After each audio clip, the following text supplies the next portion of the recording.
हमारा है, ये मुल्क उतना ही हमारा है। ये मुल्क किसी के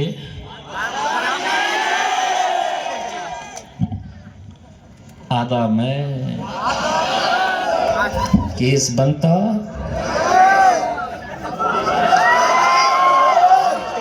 बाबा जी का आप जोर से बोलना ताकि अमरावती कितनी दूर है यहाँ से? 50 किलोमीटर। मुझसे कह रही थी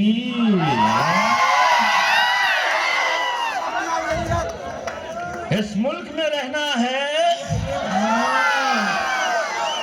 अच्छा तेरे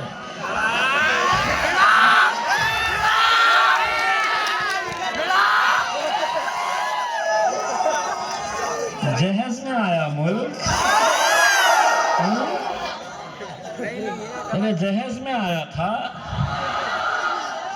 अरे ये मेरा खाया बैरिस्टर असदुद्दीन अवैसी, जिसने उसी दिन ये कहा था कि इस मुल्क के अंदर हम सभी का आदर करते हैं, हम किसी धर्म के खिलाफ नहीं है, किसी मजहब के खिलाफ नहीं है, हम उस सोच के खिलाफ है जो हमसे ये कहती है कि अगर इस मुल्क में रहना है तो तुम्हें ये नारा लगाना पड़ेगा।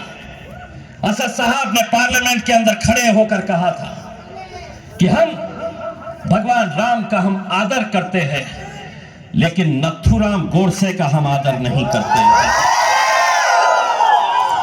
और तू हमसे कहती है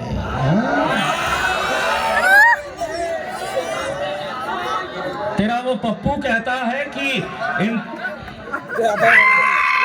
इम्तियाज जलील और असदुद्दीन अवैसी की इंक्वायरी होनी चाहिए, उन्हें पाकिस्तान भेज देना चाहिए। और फिर बोला तो लेकिन मेरे को रह नहीं जा रहा है उसके मैं बोलूंगा ये मुल्क तेरे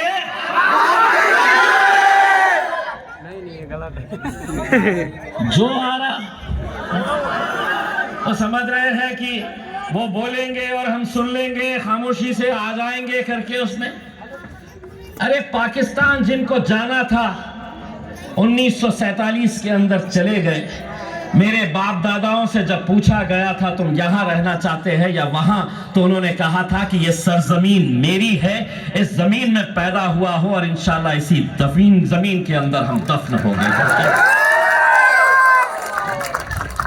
बड़े नौटंकी कहां से हो, एक से एक नौटंकियां। आनंदराज साहब, आपके जीत का जश्न हम पूरे दरियापुर को वहां पर लेकर आएंगे, लेकिन जश्न इंशाल्लाह तो अमरावती के अंदर ही होगा। इंशाल्लाह जश्न इंशाल्लाह। अब एक बात कहता हूं, मुझे बताया गया है, मैं भी आते आते असद साहब से बात कर रहा था। आनंदराज अंबेडकर साहब बाज़ाब्ता उन्होंने अपनी ख्वाहिश जाहिर की थी कि हम ये इलेक्शन यहां से लड़ना चाहते हैं। हमने 1 मिनट का वक्त नहीं लगाया है, गवाह है वो। जैसे ही उन्होंने कहा तो हमने उसके लिए हां इसलिए कहा कि अगर बाबा साहब अंबेडकर का नातू, उनका पोता, जिसने इस मुल्क को आज 75 सालों तक जिंदा रखा है, अगर उनका पोता पार्लियामेंट के अंदर नहीं जाएगा तो क्या ये नौटंकियां नाचने वाले वहां पर जाएंगे? क्या वहां पर नचनियों की महफिल सस्ती है?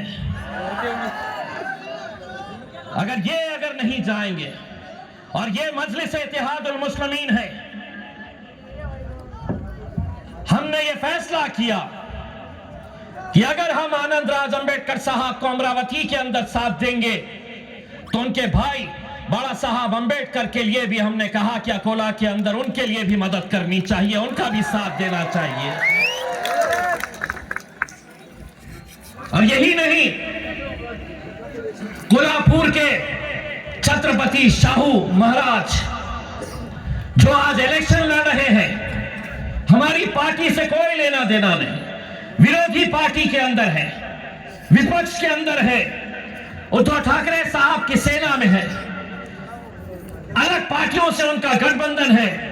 लेकिन कल मैंने प्रेस कॉन्फ्रेंस लेकर उन्होंने मुझसे मांगा नहीं, लेकिन मैंने कहा कि ये जो सियासी पार्टियां हैं जो कभी बाबा साहब अंबेडकर का नाम लेती हैं, कभी छत्रपति शिवाजी महाराज के ऊपर नाम राजनीति करती है, कभी छत्रपति शाहू महाराज के नाम के ऊपर राजनीति करती है, उन्होंने हमसे समर्थन नहीं मांगा। लेकिन मैंने खुद ने ये ऐलान किया कि कोल्हापुर के अंदर भले ही वो विपक्ष की पार्टियों के अंदर होंगे, लेकिन मजलिस-ए-इत्तेहादुल मुस्लिमीन छत्रपति शाहू महाराज को कोल्हापुर के अंदर वहां पर जिताने के लिए मदद करेगी इंशाअल्लाह। और फिर हमारे ऊपर इल्जाम कि हम जातिवादी कट्टर एमआईएम बोले कि इनके तो होश उड़ जाते हैं। 3-4 महीने के बाद विधानसभा का इलेक्शन है, दरियापुर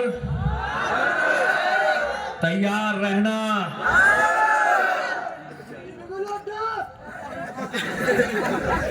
अरे ये तो सपना देख रहे हैं ना, अब की बार ताई काय म्हणतो तो क्या अब की बार आपण इथून त्यांना काय द्यायचं आहे दाखवा मला, असं दाखवा। याला काय म्हणतो माहिती का? मोदी जी तुमचं जे सपना आहे ना अबकी बार, तर तुम्हाला अमरावती मधून तुम्हाला मिळणार आहे बाबाजी का ठुल्लू।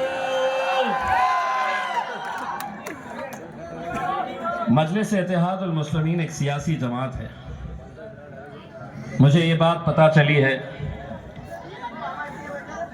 हम देखिए, हम उलमाए किराम का, मौलानाओं का, हमारे जितने भी मुअज़्ज़िज़ मौलाना है, हम उनका बहुत